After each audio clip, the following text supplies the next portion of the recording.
Pense comigo, senta aqui, vamos conversar sobre vida e o amor. Família é tudo de bom, não é? Mas de vez em quando dá uma dor de cabeça.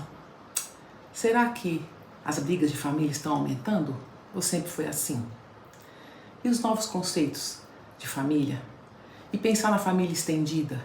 Isso não faz com que pessoas diferentes tenham que conviver e isso pode aumentar o número de problemas? Olha, a família é uma coisa tão importante que o episódio Brigas de Família, na verdade, vai ser estendido com uma série. Vão ser 4 episódios tratando disso. O primeiro vai falar da família em geral, o segundo dos irmãos, depois dos pais quando os filhos casam e o último vai ser sobre os pais quando envelhecem. Se família é um tema importante para você, esse podcast com certeza é para você e para todo mundo que você gosta. Sejam bem-vindos. Estou muito feliz em ter vocês aqui comigo no podcast Pense Comigo com Bia Lobo. Eu sou Maria Beatriz Lobo, eu sou psicóloga de formação, eu trabalho em psicoterapia breve, em life coaching. Eu também sou gestora universitária, educadora, professora. Já dei consultoria para mais de 100 instituições de ensino superior no Brasil e no exterior. E acima de tudo também tenho família, né? Sou irmã, filha, esposa, mãe, avó. E passei por um bocado de coisas que eu queria conversar com vocês aqui. O episódio de hoje chama Brigas de Família. Tudo de bom e cheia de problemas. Na verdade, é a parte 1 de uma série que eu vou gravar, que vão ter 4 episódios falando de família. Esse primeiro vai tratar das questões gerais da família. O próximo vai falar sobre a relação entre os irmãos, né? E os agregados. Depois eu vou falar também sobre quando os filhos se casam, as relações com as sogras e sogros e noras e genros. E depois, por último, vamos falar quando os pais envelhecem. Bom, o assunto de hoje, como eu falei para vocês, é geral sobre a família. E a gente percebe que parece que as brigas de família estão aumentando. Talvez porque com os meios de comunicação cada vez mais acessíveis, comunicação gera desentendimento, muitas vezes, né? Porque às vezes pelo excesso de conversa, pelo excesso de possibilidades, a gente corre o risco de cometer mais enganos, mais mal entendidos, e as brigas parecem que estão crescendo. E também por questões sociais, políticas, por opiniões diferentes. Eu tenho visto muito briga de família, mas a briga em família acontece desde sempre, né? É normal que ocorra brigas de família. A questão que eu quero tratar com vocês é um pouco mais profunda. Eu queria analisar um pouco a raiz da família, essa evolução e quais são as questões que geram tanto problema e que talvez não devessem gerar tanto problema. Devessem ser ou melhor trabalhadas ou gerar consequências mais firmes, né? Bom, o conceito de família, ele vem lá, nós como espécie, né?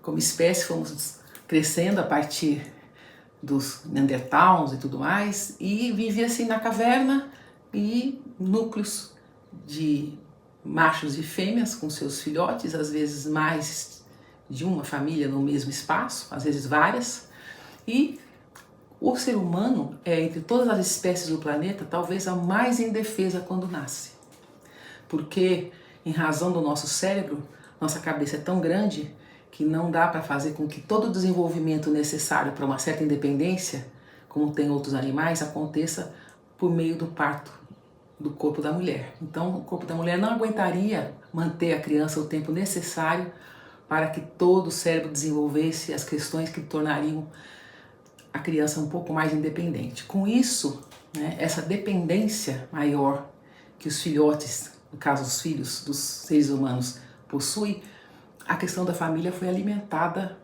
durante toda a nossa existência para que os filhotes sejam protegidos, porque ao final e ao cabo tudo se trata da sobrevivência da espécie, né? Então, naquelas épocas mais remotas, as famílias se uniam em torno da defesa e da alimentação dessas crianças. E com o avanço da humanidade, as diferentes culturas, cada cultura tratou de cuidar da família de maneiras diferentes.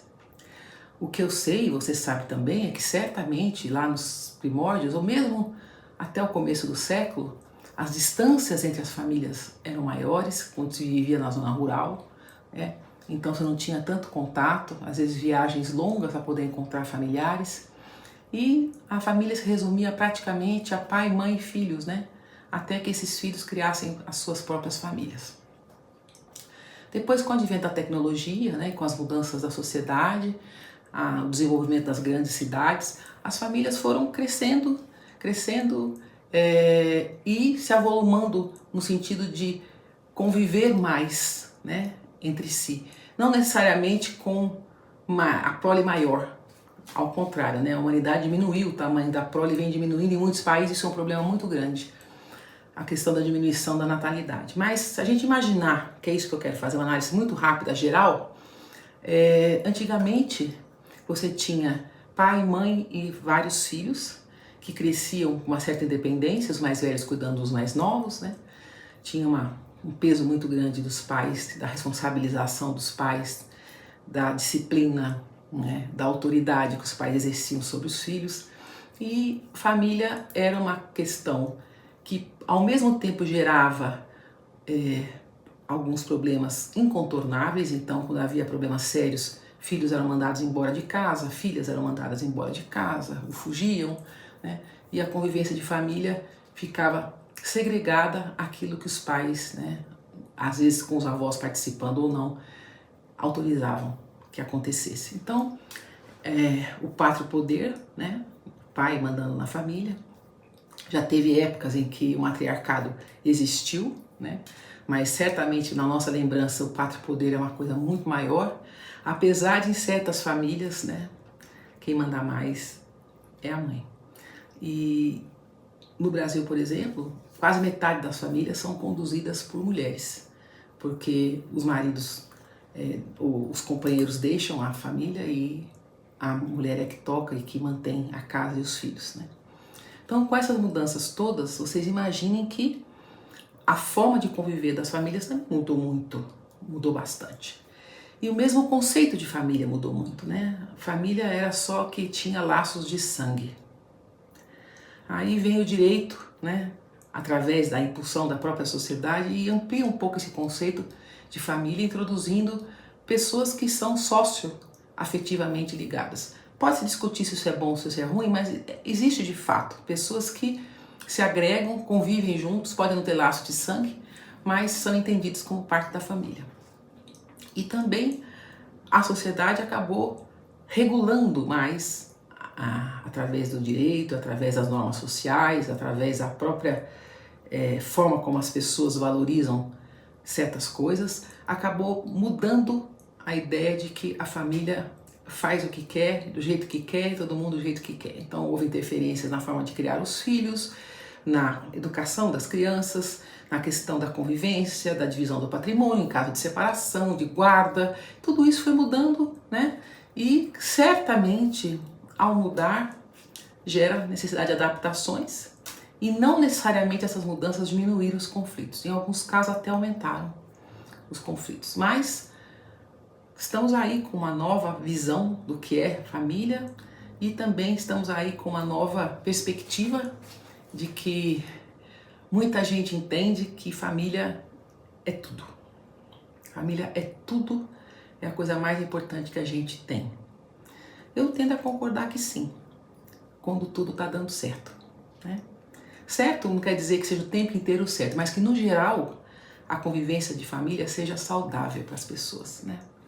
Quando a convivência é saudável para os seus membros, a família é realmente o nosso grande suporte, a nossa grande rede de apoio, é onde a gente aprende, com quem a gente conta, e na verdade, para a maioria das pessoas, talvez seja a razão de ser até da vida e da existência de alguém. Eu não discordo desse conceito de que família é muito importante. O que me preocupa é que, em nome disso, se tolera comportamentos e situações que talvez façam muito mal para a saúde mental de algumas pessoas e transforme algumas famílias num verdadeiro inferno, né? Então, isso me preocupa. O fato de que valorizamos a família é tudo, e por causa disso, por causa do sangue, por causa dessa ligação, nós temos que tolerar tudo. E aí é que eu faço uma ressalva. Não temos, né? Família é a estrutura, é a base, é o que nos fez chegar onde nós chegamos muitas vezes, mas também pode ser motivo de muitos problemas. Tanto é verdade que é na origem da família, pai, mãe e filhos, que se concentram os maiores problemas ligados à psiquiatria, à psicanálise e à psicologia. A forma como você foi criado, as suas relações com seu pai e sua mãe, sua relação entre os irmãos, tem sido tão decisiva na formação do seu caráter, na formação da sua personalidade, na formação da sua forma de se relacionar e de entender o mundo, né? Por isso que a família tem o peso que tem. Tanto é que é, digamos assim, a razão número 1 que aparece no consultório. O meu consultório online, no caso, mas certamente a família é a questão número 1 que chega aos nossos consultórios. Então, é um tema muito importante, que eu vou lidar com ele de várias formas ao longo do meu podcast, de várias maneiras. Mas hoje eu quero me concentrar nas crises que as famílias têm, né? E, às vezes, o quanto essas crises, elas vêm por excesso de intimidade, excesso de convivência, excesso de participação uns na vida dos outros. Porque ser família gera uma ideia errônea que eu tenho que partilhar a minha vida com todos que compõem a minha família. Isso não é verdade. Ao ter que compartilhar tudo que você acha que é importante ou que não é importante, você cria uma rede de, tudo bem, de compreensão, de análise e uma rede de fofoca. Vamos dar nome aos bois, né? Então, quando você tem a família, pai, mãe e filhos, essa visão de família já pode gerar problemas nessa convivência, né, entre o casal, depois do casal com os filhos. Vem desde a escolha, né, até a forma como você decide criar seus filhos e os acontecimentos.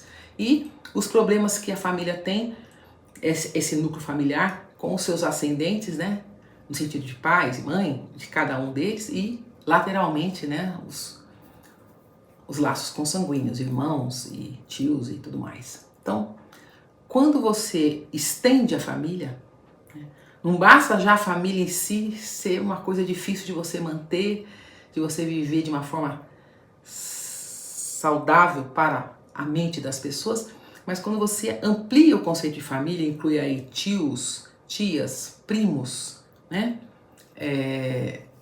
Os irmãos todos, os primos, a família fica grande. Quanto mais você estende essa visão de família, mais chance de ter problema você tem. Então, não é à toa que chega perto de festas de final de ano, dias festivos, vem as piadinhas, os memes falando dos problemas daquele tiozão, daquele primão, daquela avó chata, coisa e tal. Mas, na verdade, você amplia, porque cada vez que você coloca mais pessoas para conviverem juntas, a chance de ter problema é sempre maior. Isso é parte da natureza humana. Então, mais pessoas, personalidades diferentes, desejos diferentes, visões diferentes, né? Ganâncias diferentes, formas de ver a vida, personalidades às vezes com um pouco mais ou menos de inveja, mais de ciúme, né? Então, quando você amplia essa visão de família, você já tem aí um crescimento exponencial das possibilidades de ter problemas. E aí as brigas acontecem, né? Também acontecem as brigas com as novas formas de família, né? Os novos tipos de casamento, que não unem só pessoas de sexos diferentes, as famílias por adoção, as famílias que você monta e às vezes agrega pessoas que não eram originalmente dessa família, famílias que para alguns casais incluem pets. Então, todos os conceitos de família geram problemas diferentes. Mas, claro que eu estou me concentrando aqui no modelo mais tradicional de família. Não dá para falar, exemplificar com todos os outros tipos. Estou falando do modelo tradicional de família mesmo, que nasceu de pai e mãe, né, natural ou adotivo, e filhos, né, e aí conviver com os tios, avós, primos, né, os irmãos entre si. Quando você pega esse pacote inteiro, aí dá uma quantidade grande de pessoas e um volume enorme de problemas. Muito bem.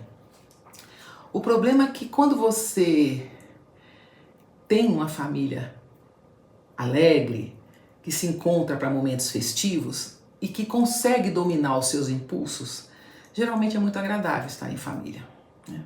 Não é geralmente nessas festas e nessas reuniões que acontecem os maiores problemas, né? Os problemas acontecem antes e às vezes eles podem chegar até o dia da festa, né? Mas eles acontecem antes. É uma irmã que brigou com o irmão, e os primos que brigaram, que não querem se ver, é avô que tá dando palpite e tá com problema com o neto, é cunhado dando palpite na vida da cunhada, e assim vai. E quando o problema acontece, existem as discussões, os desentendimentos lateralizados, né, isolados, mas quando se junta todo mundo, pode ser que uma parte desses ressentimentos venha à tona exatamente nos momentos de festa. E tem os problemas da própria convivência em momentos de reunião, que é educação diferente, personalidades diferentes, tem aquela pessoa mais expansiva, que fala mais e que quer tomar conta da situação, tem pessoas que são mais, digamos assim, tímidas, ou menos extrovertidas, digamos assim, e não aceitam esse excesso de animação. Tem as pessoas que aproveitam da situação, aproveitam dos outros. Tem aquelas pessoas descansadas que esperam que os outros façam as coisas para ela. Então, não falta motivo para brigas de família. Então, cada um de vocês aí está pensando na sua própria família. E eu imagino que tem as razões, né, para dizer assim, não, a minha família é maravilhosa, nós não temos problema, que bom para vocês. Mas tem muita gente que vai dizer assim, sim, a minha família é um problema. Eu tenho problema com fulano e ciclano, eu não convivo mais com Beltrana e Ciclana, então depende muito da sua experiência, né? Começa que no núcleo familiar a gente tem um ditado que eu discordo dele, né? De que os pais amam os filhos da mesma maneira. Eu discordo isso completamente, né? Ai, Beatriz, fala sério! Como não? Imagina, eu sou mãe, eu amo meus filhos igualmente. Na verdade, se a gente entender que amor envolve várias coisas, não só o fato de você ser mãe e morrer por causa dos seus filhos, ou você ser pai e morrer por causa dos seus filhos, mas quando você extrapola para a convivência, né, você vê que o amor toma diferentes feições. Então, começa que o casal não é o mesmo para todos os filhos, porque esse casal que teve o filho no ano X não é mais o mesmo casal que vai ter o segundo filho no ano Y. Então já tem mudanças aí do próprio casal, da situação, né, desse núcleo, e tem também a diferença que a própria criança, né, as crianças, a prole, induz para os pais. Então, na verdade, você tem afinidades diferentes. E esse talvez seja o ponto central da minha tese, né? Se você levar em consideração que as pessoas são diferentes, que por serem diferentes, elas se entendem, se compreendem de formas diferentes com as diferentes pessoas, você talvez entenda que não é nem por falta de amor e nem por uma preferência, mas simplesmente por afinidade. Às vezes você se dá melhor com uma parte da família do que com outra parte da família. Às vezes uma mãe se dá melhor com um filho do que com uma filha. Às vezes um filho se dá melhor com um irmão do que com outro irmão. E isso não é um problema se entendido como uma questão de afinidade. Se não deixar de ter respeito, se não deixar de ter cumprimento de regras, se não deixar de ter humanidade no tratamento, você tem o direito de sentir diferente. Você tem o direito de pensar que as pessoas não são iguais e que as afinidades são diferentes. Eu, na minha casa, passei por isso muito tempo. Nós somos 4 irmãos e existia uma diferença bastante grande, né, na forma como meu pai eu perdi muito cedo, com 8 anos, mas a diferença muito grande como a minha mãe se relacionava com todos os filhos. Ela queria fazer tudo igual para todos os filhos. Ela sempre falou que amava todos os filhos, mas tinha mais afinidades com uma do que com outra, né? Por quê? Porque as pessoas têm as suas próprias personalidades e existe esse confronto. E quando você tem alguém que pensa como você, que gosta do que você gosta, que entende a vida como você entende, a chance de encaixar é muito maior. E aí essa afinidade gera ciúme, gera raiva, gera briga, mas não necessariamente significa que não haja amor. Há amor manifestado de forma diferente, né? Nunca duvidei que ela amasse igualmente a todos, no sentido de quantidade de sentimento. Agora, na forma da expressão do sentimento, isso muda. Um filho é mais carinhoso do que o outro, né? Às vezes convive mais, está mais perto, conseguiu entender melhor as demandas da família. Então, isso vai mudando de acordo com as condições de cada família especificamente. Há diferença na criação dos filhos em razão do sexo? Há, porque não é igual criar um menino, criar uma menina. Para uma mãe, criar um menino é diferente de criar uma menina. Para um pai é diferente criar uma menina que criar um menino. Então existe, isso está estudado. Freud nos ajudou muito a pensar nisso, mas nem que Freud não tivesse discutido essa questão, a gente sabe das ligações, né, dos cuidados e dos problemas gerados por essa forma diferente de ver como criar um filho e como criar uma filha. E isso é uma fonte quase que permanente de problemas, né? De ciúme entre irmãos e a visão de privilégios, né? Privilégios e tratamentos distintos, né? Para criar-se homens e criar-se mulheres. E isso, hoje, socialmente, não é bem aceito, porque as mulheres querem ter exatamente os mesmos direitos, e eu digo que isso é um problema, porque direitos todos temos iguais, mas as condições de exercer esses direitos são diferentes. Eu tenho direito de bater pedra na pedreira e quebrar uma pedra na marreta, igualzinho o meu irmão de 1,90 m e 120 kg tem. Eu posso ir lá, só que a minha condição é diferente da dele, né? Então, nem sempre eu consigo exercer esse direito de forma igual. Agora, certamente também, quando tem uma briga em família, é normal que se proteja o lado mais fraco. Então, nessa hora, a igualdade é relativizada. Então, é importante que a gente entenda que tudo isso entra num contexto.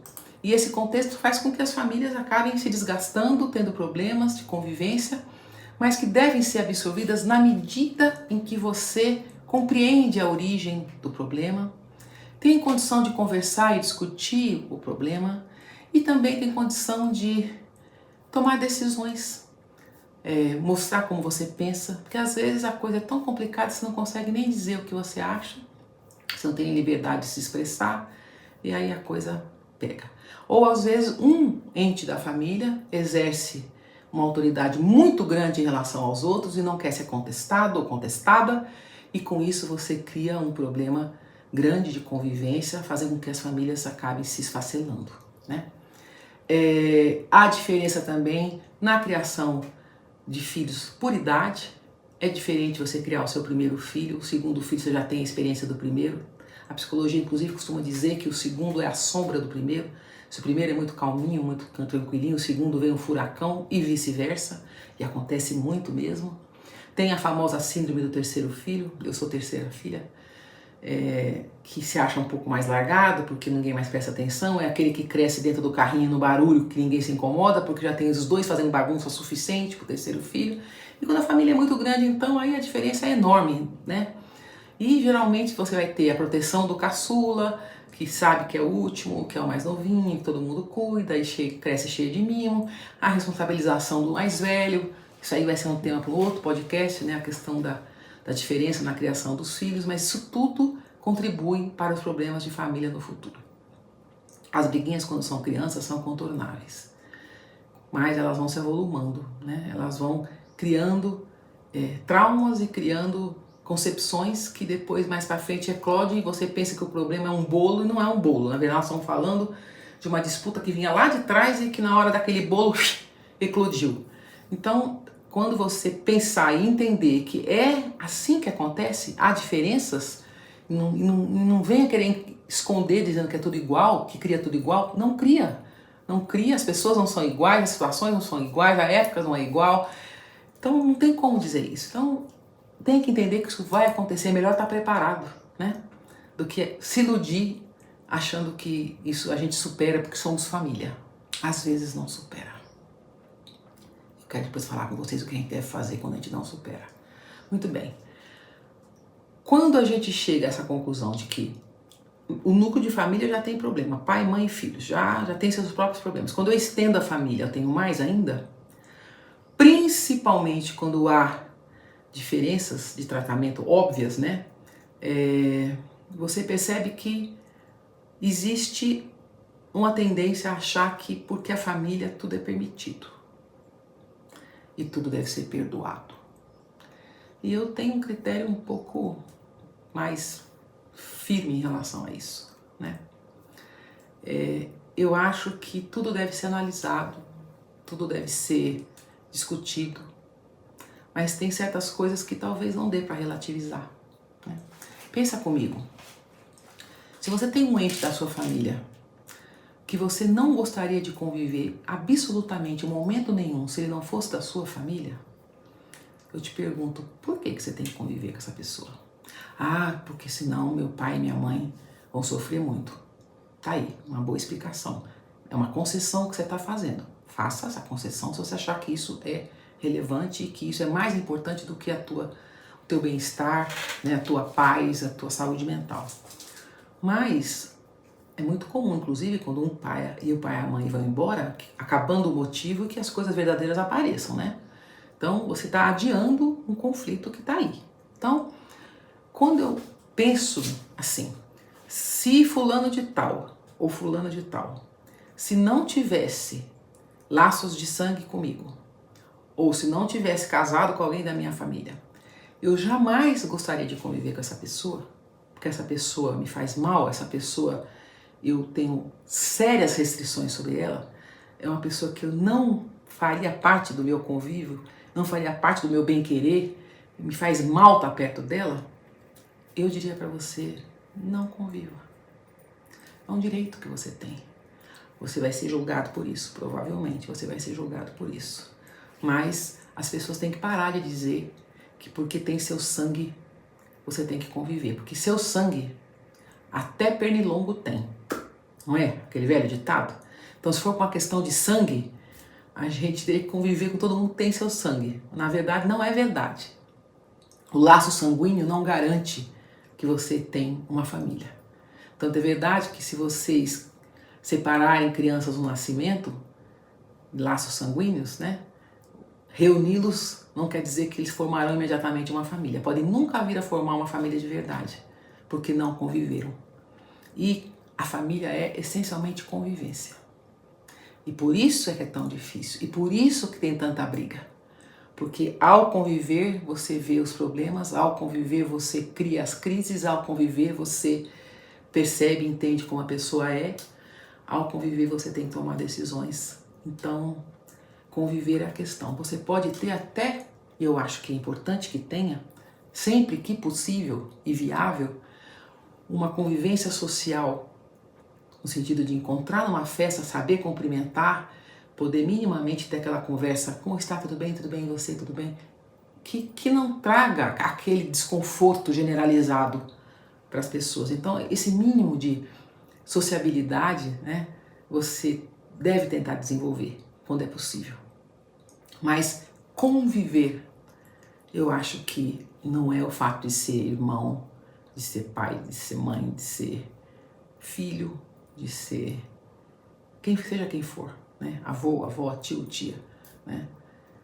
Se é uma coisa que realmente te destrói, acaba com a sua paz, com a sua condição de ter uma vida minimamente normal, às vezes você precisa chegar e dar um basta.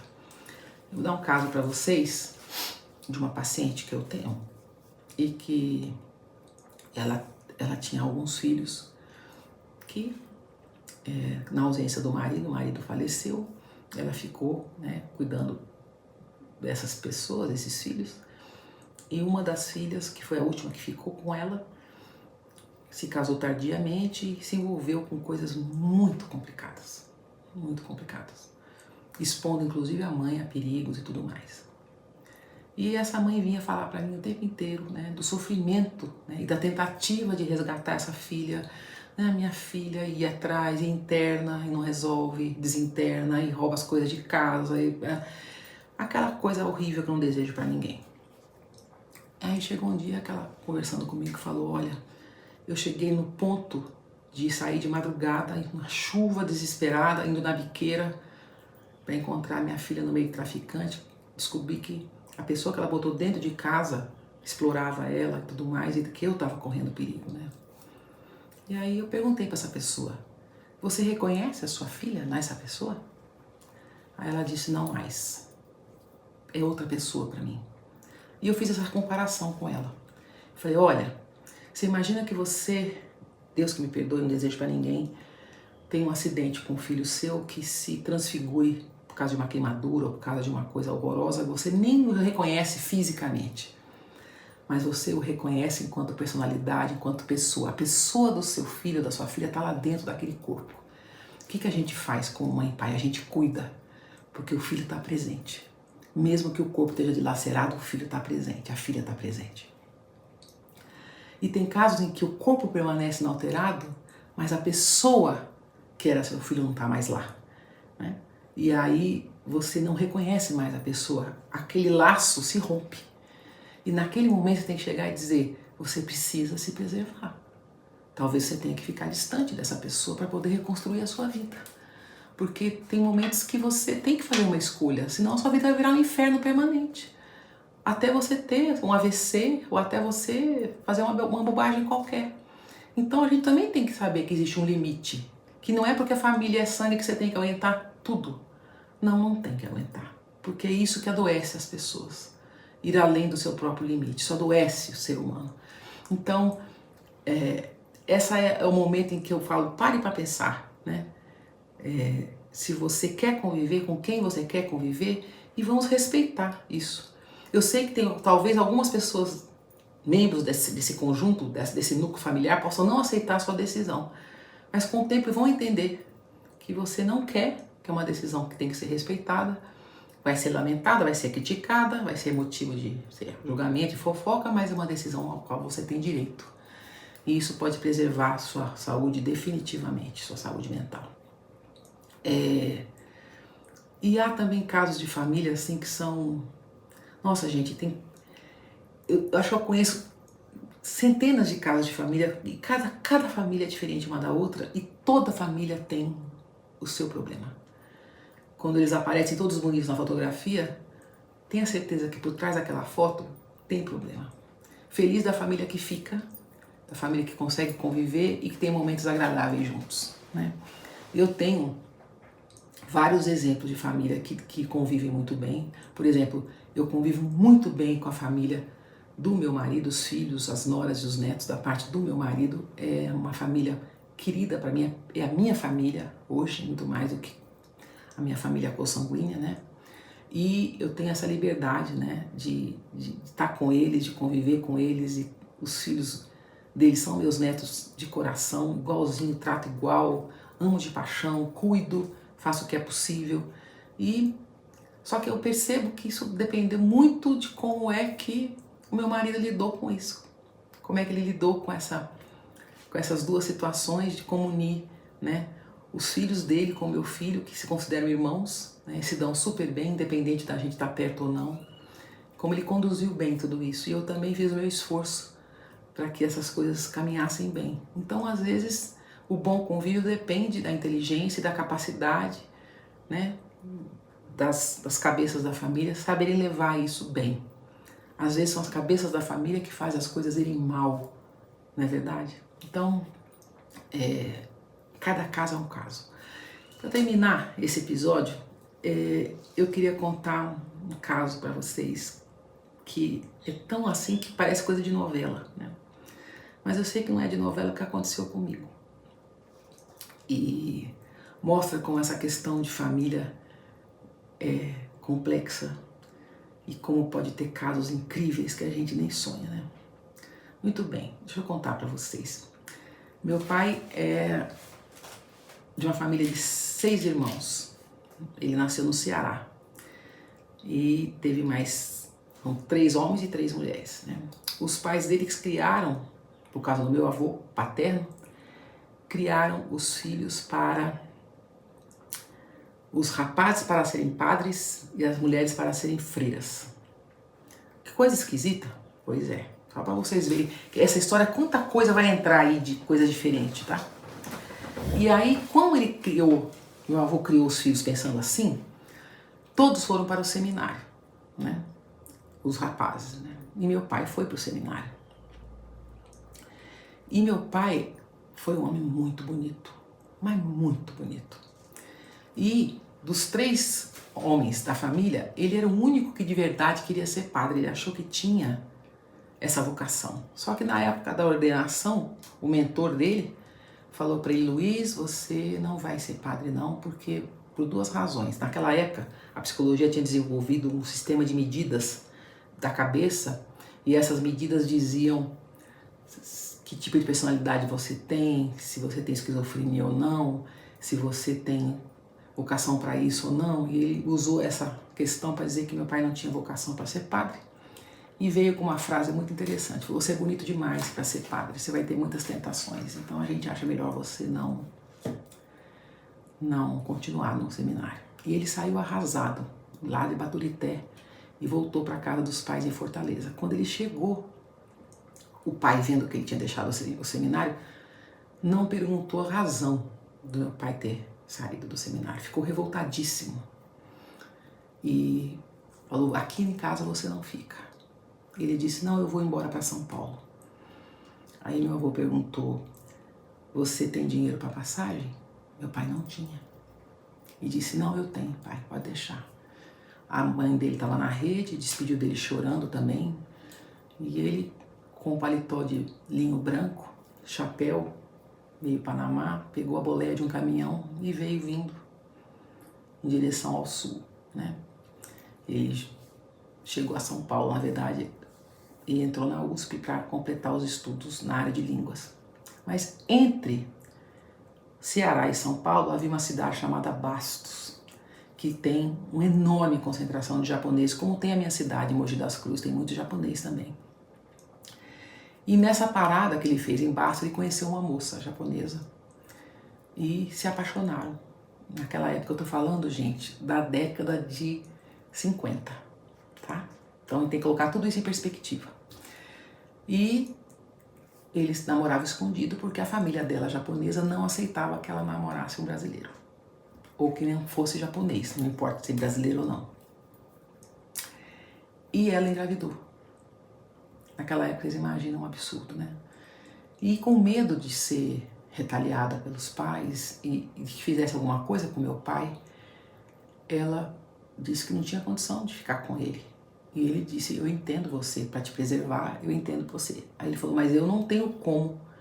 Naquela época não existia essa condição. Ou eu assumo que é meu filho e eu cuido, ou não é meu filho, porque eu no outro lugar não tenho condição de cuidar. Ela falou: não se preocupe com isso, você vai levar a sua vida. Eu posso até questionar isso em relação ao meu pai, porque não é porque é meu pai que fez tudo certo na vida, não. Mas vocês vão ver como a história é interessante. Aí ele veio para São Paulo, foi para a USP, conheceu minha mãe. Ele último anista e minha mãe primeiro anista do curso de línguas, né? De letras, na verdade, da USP. E papai professor de português, mamãe ia ser professora de inglês. Faziam letras clássicas na época. E começaram a namorar, se casaram. Minha mãe é filha única, meus avós extremamente tradicionalistas, gostavam demais do meu pai, que era um homem muito educado, uma pessoa que a própria família dele dizia que ele era o melhor da família, né? Onde eu quero chegar? Muito bem. Eu quero chegar na seguinte situação. Um pouquinho antes do meu pai casar, ele já estava noivo e tudo, ele chegou um dia para minha mãe contou isso para nós, bem depois. Ele chegou para minha mãe e disse: Maria José, eu preciso te contar uma coisa. Eu encontrei meu filho no supermercado. A minha mãe já sabia da história da moça que tinha ficado grávida, né? Ele contou para minha mãe. E a minha mãe aceitou isso como um fato e aceitou casar com ele mesmo assim. Então, quando ele chegou dizendo: encontrei meu filho no supermercado, minha mãe tomou: moço, como assim? Ele falou: ele estava fazendo um pacote e a hora que eu olhei para ele, eu vi que era meu filho. E ele estava fazendo meus pacotes, eu fiquei muito sem jeito. Aí cheguei para ele, perguntei: como é que você se chama? Ele falou: Luiz Carlos. Meu pai se chamava Luiz Gonzaga. Aí ele perguntou pro meu pai perguntou para ele: você está estudando? Ele falou: estou, sim senhor. Você tem pai? Ele falou: tenho, sim senhor, marido da minha mãe. Ah, tá bom. Então, parabéns, você está trabalhando, levando uma vida correta, né? Foi assim uma conversa meio superficial, mas que abalou muito meu pai. Aí passou-se o tempo, né? Minha mãe casou com ele. Meus avós não sabiam disso. Muito bem. Aí meu pai tem meu irmão, minha irmã, eu, minha irmã mais nova. Quando minha irmã mais nova estava com 5 anos, papai morre. 1971. Em 71, papai morre e a gente vem em 73, sai de São Paulo para morar em Mogi, próximo da família do meu tio, que era dono da universidade. Os meus avós maternos que nos apoiaram, e aí que eu digo para você que essa história tem vários componentes, porque se não fosse meus avós, eu não sei como minha mãe faria para criar 4 filhos. O meu avô era aposentado já, ele voltou a trabalhar para ajudar no nosso sustento. Quando meu pai morreu, ele dizia, porque não fui eu, eu já tô velho, não presto para nada, porque não fui eu, essas coisas, né? Então, se eu tinha um exemplo de avô, de pai, meu avô materno foi meu segundo pai, certamente, né? Então, a mamãe teve a ajuda deles, mas a mamãe trabalhava, veio para Mogi e se desenvolveu na carreira, na universidade. E a gente cresceu aqui em Mogi. Essa não é a parte que importa. Importa que quando eu entrei na faculdade em Mogi, na psicologia, um dia minha mãe nos chamou. Nos chamou e disse assim, eu quero te contar uma coisa, eu quero falar com todos vocês, eu tenho um segredo para contar. Quando uma mãe fala que tem um segredo para contar, você sempre pensa que ela fez alguma coisa muito errada na vida, né? Mas a minha família tinha essa mania dos segredos, né? Vieram vários segredos ao longo da nossa história. Aí chegou para nós e falou assim, vocês têm um irmão. A primeira reação foi, filho seu, né? Era natural que a gente pensasse assim. Ela falou, não, filho do seu pai. Mais velho que Luiz Antônio, que é o mais velho dos meus irmãos. E aí ela olhou a cara de todo mundo assim, a gente, mas por que você não contou isso antes? Ela falou, eu não contei isso antes porque eu havia prometido, né, que eu ia contar quando todas vocês tivessem condição de entender o problema. Eu acho sua irmã, Maria Rita, achava ela muito nova, mas aconteceu um fato que me obrigou a contar. Eu digo, qual é o fato? Ela falou, ele faz faculdade no mesmo prédio da Beatriz. Ele faz odontologia, está no penúltimo ano, e a Beatriz acabou de entrar. Então, eu tenho medo, né, de que se encontrasse e pudesse acontecer alguma coisa, então eu achei que eu devia contar. E aí ela contou toda essa história que eu contei para vocês e contou que quando meu pai morreu, ela fez a divisão do carro, que foi a única coisa que ele deixou, entre a metade que ela tinha por direito e entre 5, né, deu a parte do Luiz Carlos, porque a mãe do Luiz Carlos casou-se com ele ainda pequenininho e ele tinha loucura por esse pai que criou ele, né? Então aí é uma outra família, né? Ela teve esse filho que esse marido dela assumiu como filho mesmo. E ele tinha adoração por essa pessoa. E quando meu pai morreu, por causa disso, meus avós maternos se aproximaram da mãe dele e do pai dele e começaram a frequentar a casa deles. Então meus avós tinham contatos com meu irmão, Luiz Carlos, que era mestiço, né? De olhinho puxado e tudo. E quando minha mãe contou isso, foi uma euforia. Foi a reação oposta ao que ela imaginava. Ai, tem um irmão, vamos conhecer, né? Aí marcamos de conhecer. E aí ele veio com os meus avós, que trouxeram ele aqui para Mogi. E a hora que ele desceu do carro, a gente olhou um pro outro, os meus irmãos, assim, ele é de longe a pessoa mais parecida com meu pai, apesar de ser ter os olhinhos puxados da colônia japonesa e tudo, ele tem a feição, o rosto, olhos verdes como meu pai tinha, e fisicamente o jeito, ele é o mais parecido com meu pai dos 5, né? E a gente se aproximou e conversamos quando ele chegou, e ele falou, eu ganhei 4 irmãos, né? Mas ele soube isso antes da gente, ele sabia já há algum tempo, né? Que ele tinha 4 irmãos. Vocês ganharam 1, eu ganhei 4 e tudo mais. E a gente começou a conviver mais, e aí nesse dia, cada um de nós levou ele para o quarto um momento e falou, quero conversar uma coisa com você. Meu irmão foi lá, conversou com ele, depois foi minha irmã, conversou com ele, aí eu fui. Aí ele voltou com a fralda da camisa assim, cheia de coisa, né? E ele falou, olha, eu quero que vocês saibam que vocês individualmente tomaram a mesma decisão. Porque papai não deixou nada, a mamãe distribuiu uma aliança para um filho, um relógio para outro filho, o anel de formatura para outro filho. E todos nós quisemos dar para ele a única peça que a gente tinha para que ficasse com ele. Ele falou, não é justo eu ficar com isso tudo, porque vocês também têm que ficar. Então, Nessa hora você vê que os jovens, as crianças, não tem essa maldade, né? A tendência é conviver muito bem. E ele veio, começou a vir final de semana ficar com a gente, foi uma delícia. A gente conviveu durante um certo tempo. E aí meu irmão começou a sair com ele à noite. E numa dessas saídas, ele apresentava assim, olha, aqui é meu irmão, né? Só que pelo fato dele ser Nisei, já Sansei no caso, né? Sansei, as pessoas falam, como irmão, né? Aí ele explicava, não, é filho do meu pai, coisa e tal. Tô falando aí da década de 70, tá? E ele veio durante um ano praticamente, todo final de semana ficar com a gente. Mas nesse dia meu irmão comentou com alguns amigos e um desses amigos vira-se para fazer uma brincadeira, achando que era brincadeira. Juro que eu tenho certeza que ele fez com a ideia de melhorar o convívio, de quebrar o gelo, chegou e disse assim, por que sua mãe pulou a cerca? Perguntou pro Luiz Carlos.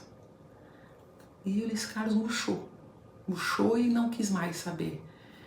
Voltou para casa calado, no outro final de semana ele não veio, depois no outro ele não veio, aí mandou um recado pela nossa avó, que ele amava a gente, mas que ele não tinha condição de conviver porque ele não estava preparado para ouvir essas coisas e que ele queria preservar tanto a mãe quanto o pai que o criou. E ele fez isso, e a gente tentou se reaproximar de todas as formas, ele mandou convite de formatura, todos nós fomos, eu percebi o mal-estar que ele ficou, todo mundo percebeu, que ele a convidou e a gente era para não ter aceitado, na verdade, a gente descobriu isso depois, nós convidamos ele para o casamento, minha irmã casou primeiro, convidou, ele mandou presente, não foi, eu mandei um convite também de casamento, ele mandou um presente e me aguardou lá de fora da igreja para me dar um abraço e foi a última vez que eu o vi. Eu sei que ele tem 2 filhas, mas a gente respeita. Então, onde eu quero chegar com tudo dessa história, que além de ser interessante porque é diferente, né? Você tem todo tipo de situação quase aí, né? Você tem a situação do homem que tem um filho antes do casamento, você tem a situação de não poder casar por questões de problemas de família, você tem depois a convivência, né, de sogros com meu pai, aí quando perde meu pai, meus avós assumem a família, né, a minha mãe e os netos, né, não moramos juntos, mas assumiram muitas responsabilidades. Depois a gente tem um novo irmão que tem laço de sangue e que veio conviver e foi bem recebido, mas que depois não tem condição de conviver porque aquilo fazia mal para ele e ele tomou essa decisão. A gente não entendia, a gente sofreu muito, mas hoje eu entendo perfeitamente. E eu espero que se um dia ele escutar essa história, ele entenda que é uma história de respeito. É uma história de que a gente, no fundo, entende que ele fez uma opção para o bem dele, da família dele, e que o fato de ele ter tido um pai de sangue não mudava a estrutura familiar dele, que era a família que criou ele. E é isso que a gente tem que pensar. Cada um tem que fazer essas escolhas, cada um tem que ser capaz de pensar no que é melhor para si, no que é melhor, no que é viável para a sua capacidade de compreensão, de convivência, e entender que família pode ser todo o seu suporte, família pode ser algo que você queira bem, mas que você não queira conviver permanentemente, e em alguns casos, tem casos de família que não conseguem conviver. E isso é uma coisa que a gente tem que entender e respeitar. E que isso, se está te adoecendo, se problemas de família te fazem mal, procure ajuda. Porque às vezes você podendo colocar para fora, tendo uma outra visão, né, você pode recuperar a sua capacidade de enfrentar esse tipo de problema. Porque às vezes questões de família adoecem mães, pais, filhos.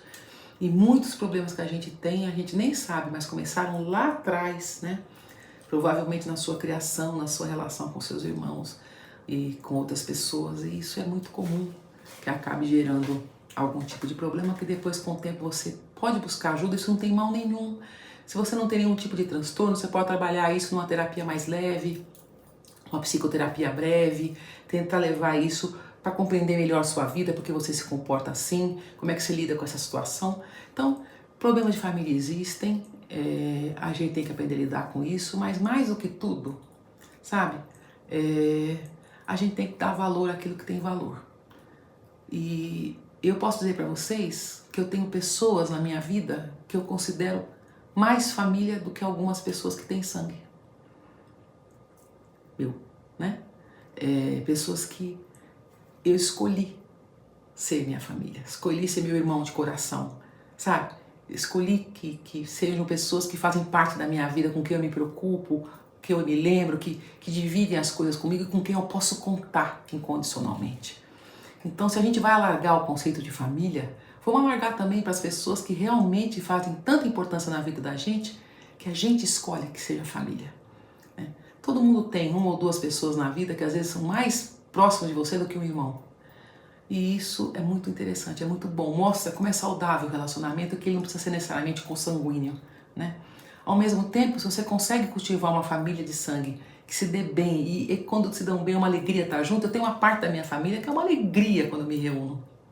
Né? É muito bom. Às vezes você tem mais afinidade com uma parte dos primos do que com outras, mas quando você consegue ter pessoas de família e estão juntas, é muito bom. Eu estou com os meus enteados, é tudo muito bom. Quando eu estou com meu filho, minha nora e meus netos também, é muito bom. Com a minha irmã, com a minha sobrinha neta também é muito bom. Então, é essa tranquilidade, essa paz que eu acho que, acima de tudo, a família tem que representar. A família tem que ser estrutura, tem que ser uma coisa boa na sua vida, tem que ser uma coisa que te traga paz e felicidade. Se não traz, alguma coisa está errada. Você tem todo o direito de repensar isso, tá bom? Bom, era isso que eu queria falar com vocês. Eu queria pedir para que vocês se inscrevessem no canal. Eu tenho tido muitos views, mas não tenho o mesmo número de inscrições. Então, se você gostou e assistiu, se inscreva. Acione o sininho de notificação para você ter aviso de outros episódios que vão chegar.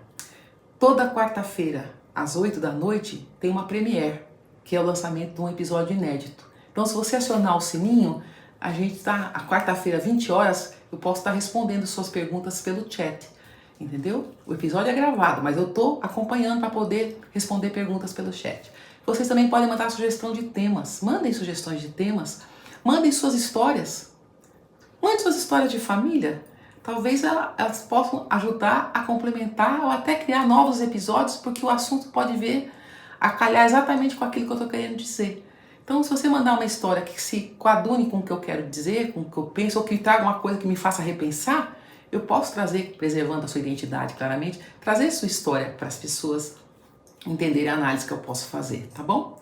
E não deixe de seguir lá no meu Instagram, Pense Comigo com Bia Lobo. Entre no meu website também, www.bialobo.com.br, e vamos estar juntos. Eu vou fazer a gravação agora do episódio 2, da parte 2 do episódio Brigas de Família, que eu vou falar dos irmãos.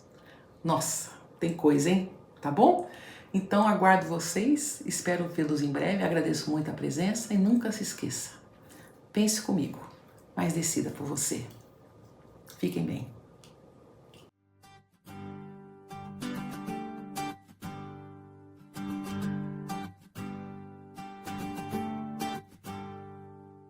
Pense comigo, senta aqui, vamos conversar sobre vida e o amor. Tempo que não quer parar, entre risos e tropeços, a gente aprende a voar.